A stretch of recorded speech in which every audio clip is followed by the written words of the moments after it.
Lesson number 6, contact and non-contact forces. Keywords for this lesson are contact and non-contact. Pause the video and have a go at the knowledge check. Come back when you've done that and we'll check the answers together.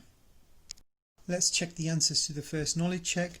Name 3 energy stores. So you can pick any 3 from chemical, kinetic, gravitational, nuclear, elastic, thermal, magnetic or electrostatic.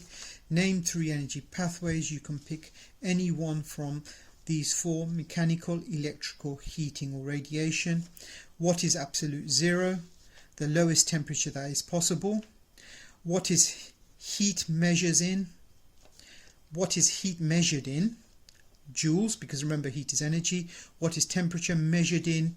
Degrees Celsius or Kelvin. You could have also said Fahrenheit. Name the 2 fixed points on the Celsius scale, 0 degrees and 100 degrees, where pure ice melts or pure water boils. Which way does heat flow? From hot to cold. What is 0 degrees centigrade on the Kelvin scale? Remember we need to add 273, so it's 273 Kelvin. Question for this lesson is, what's the difference between a contact and non-contact force? And the overview for the lesson is distinguish between contact and non-contact forces. So remember, we have come across contact and non-contact before. When we usually talk about contact, we mean objects are touching, and non-contact, not touching.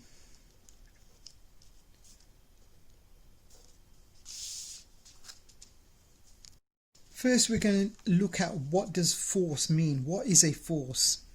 So this is a question we're going to look at.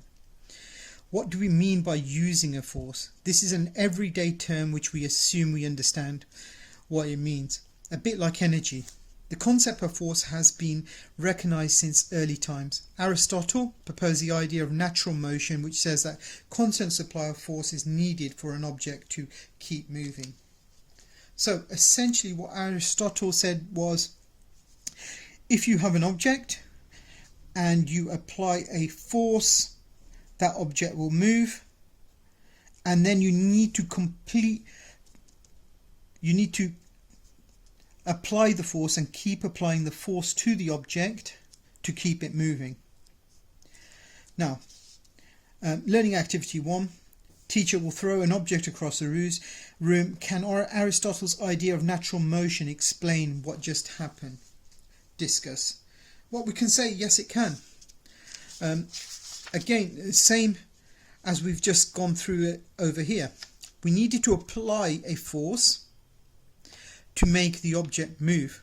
Where Aristotle's idea breaks down is, once we let go of the object, we no longer require the force. The object is still moving.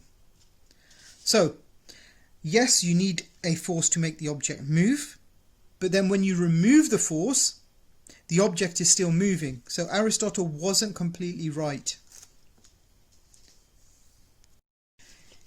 In physics, a force is any interaction which causes an object to change its motion. So if you have an object, you need a force to make it go faster or to accelerate. You need a force to make it go slower, and you also need a force to make it change direction.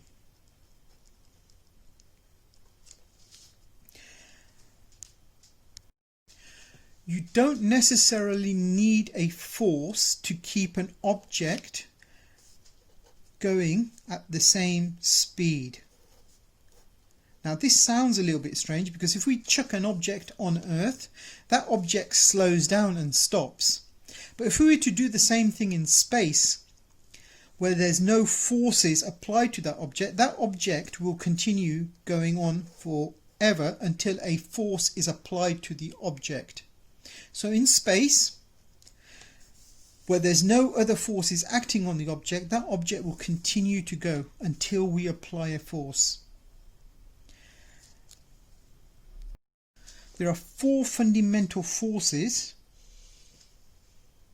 of nature, and these are gravitational, electromagnetic, strong and weak nuclear forces. Pretty much everything we do is a result of the electromagnetic force.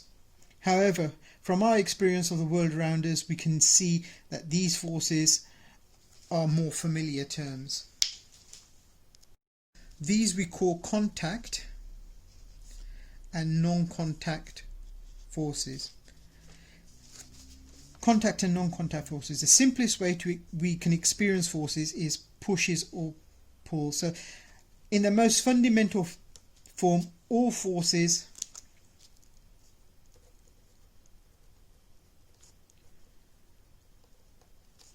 can be reduced to either a push or a pull. Whenever we have pushing, pulling, twisting, bending, squeezing or stretching, we are exerting a force. So whenever we push something, pull something, twist it, bend it, squeeze it or stretch it, we need to apply a force. The effect of these forces is to change the shape, speed or direction of motion. So we can change the shape, the speed or direction of motion. We've mentioned the speed. We can make objects go faster or slower. We can change the direction, but we can also apply a force and change the shape of the object. So if we squash this block, we change its shape. Next, we're going to ask ourselves this question. Do we need to have contact between objects for them to experience a change in motion? Watch the following video and then fill in the table below. Contact forces include pushes, pulls, air resistance or drag. So remember, air has particles in it as well. So those particles are touching the object. Non-contact forces include gravity. So remember, the moon goes around the earth and the earth goes around the sun. They're not touching. Magnetic is another non-contact force. So you can bring 2 magnets close to each other and they repel without touching. And electrostatic. So if you take a comb and you rub that comb on a woolen jumper and put it in your hair will stand up. So that's electrostatic. That's due to charges. When you're back in class, you will do these practicals to have a look at different types of forces, contact and non-contact forces. So when we stretch and compress objects, they need to be touching. That's a contact force. Magnets are non-contact, so we can get magnets to attract each other and paper clips and other objects without having them touching each other. Again, electric fields are also non-contact forces. When 2 objects touch, we can cause those objects to have a force called friction, and friction opposes motion. Electric fields are due to charged particles.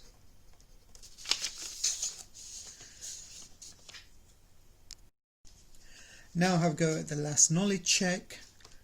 Come back and check your answers when you've done your one. Gravity is a non-contact force. A push is a contact force. Number 3, squeeze is a contact force. Throw a paper aeroplane, that's a contact force. Paper aeroplane is falling to the ground, that's non-contact caused by gravity. Compass, that's non-contact caused by magnetism. Kicking a rugby ball, that's a contact force. Hot air balloon flying, that's a contact force because of the air next to the balloon. Just before we end this lesson, I'm just going to go through 2 of the forces again. One was friction. Friction happens between 2 objects. So if we have a block and we apply a force to the block, a thrust, then we have a frictional force acting in the opposite direction. So we have frictional force, it's a contact force, and it happens between the two surfaces, so between